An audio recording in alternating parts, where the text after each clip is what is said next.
Itulah sejumlah berita yang menjadi isu utama pekan ini. 3 berita yang menjadi perhatian di antaranya akan disajikan dalam Metro This Week, mengulas tajam berita sepekan.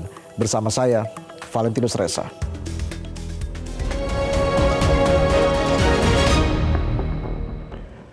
Kecilnya porsi anggaran operasional dari pemerintah pusat kepada perguruan tinggi negeri dinilai menjadi salah satu pemicu naiknya uang kuliah tunggal atau UKT yang kini banyak diprotes mahasiswa.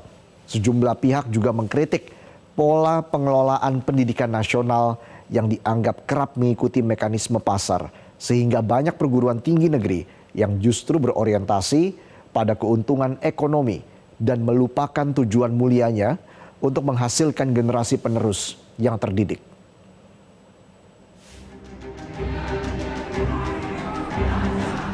Naiknya uang kuliah tunggal atau UKT seperti mengacu pada peraturan Mendikbudristek nomor 2 tahun 2024 tentang standar satuan biaya operasional pendidikan tinggi pada perguruan tinggi negeri atau PTN terus menimbulkan polemik. Para mahasiswa dari sejumlah PTN di Indonesia terus berunjuk rasa memprotes kenaikan UKT yang disebutnya memberatkan dan tidak memperhatikan azas keadilan. Komisi 10 DPR RI yang membidangi sektor pendidikan nasional menindaklanjutinya dengan menggelar rapat kerja bersama mitra kerjanya Kemendikbudristek. Pada raker yang digelar 21 Mei lalu, salah satu kesimpulannya meminta pemerintah untuk segera mengevaluasi bahkan merevisi Permendikbudristek nomor 2 tahun 2024 tersebut agar salah persepsi soal besaran UKT tidak berkelanjutan. Pengamat pendidikan Profesor Cecep Darmawan menyebut persoalan utama dari maraknya aksi mahasiswa soal UKT ini karena alokasi anggaran pendidikan nasional dari pemerintah untuk PTN yang porsinya makin mengecil. Prof. Cecep pun mengusulkan agar pihak rektorat bisa makin kreatif untuk mencari solusi pembiayaan operasional di kampusnya. Rektor itu sebenarnya mungkin ya tidak mau menaikkan UKT. Ya, tapi terpaksa bagaimana lagi kalau bantuan pemerintahnya kecil, ya UKT dinaikkan. Walaupun sebenarnya masih ada cara lain, yaitu perguruan tinggi harusnya sih memang kreatif ya. Membuka ruang-ruang kreativitas, inovasi, menjual apa yang saya sering sebut dengan intelektual kapitalnya ya. Dan kerjasama yang intens dengan berbagai pihak luar, baik pemerintah maupun perguruan tinggi dan industri ya. Cuma sayangnya kan perguruan tinggi yang bisa mengakses seperti itu dan mengkapitalisasi seperti itu masih bisa dihitung oleh jari. Ya. Wapres Kiai Haji Ma'ruf Amin ikut menanggapi polemik kenaikan UKT di sejumlah kampus negeri. Wapres menyebut jika tanggung jawab UKT seharusnya menjadi beban dan tanggung jawab bersama antara pemerintah dengan masyarakat.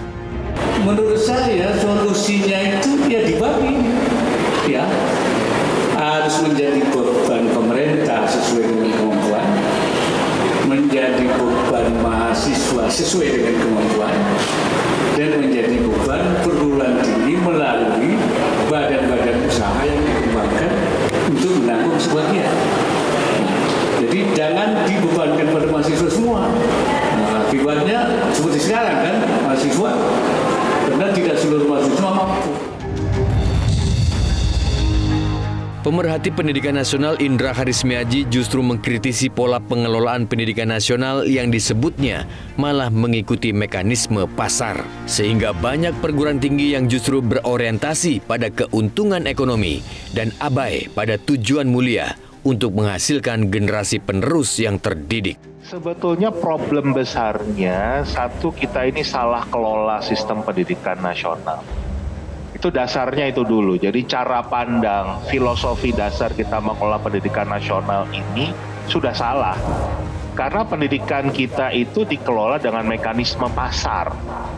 Jadi super kapitalis, liberalis banget kan. Makanya pernyataan yang keluar kan karena ini nggak wajib, jadi hanya yang bisa bayar saja yang ikut kuliah. Itu kan berarti dilempar ke pasar, hanya dilempar bagi mereka yang punya uang.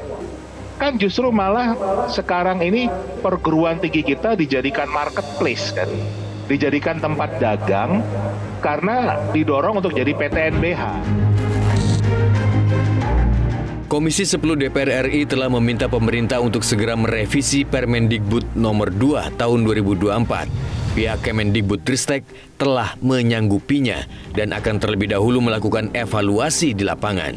Dalam pelaksanaannya mungkin karena banyak catatan yang disampaikan oleh Dewan, tentu kami akan meninjau kembali dan juga mengevaluasi dari masukan-masukan tadi bagaimana implementasi pelaksanaan dari Permendikbud ini di lapangan.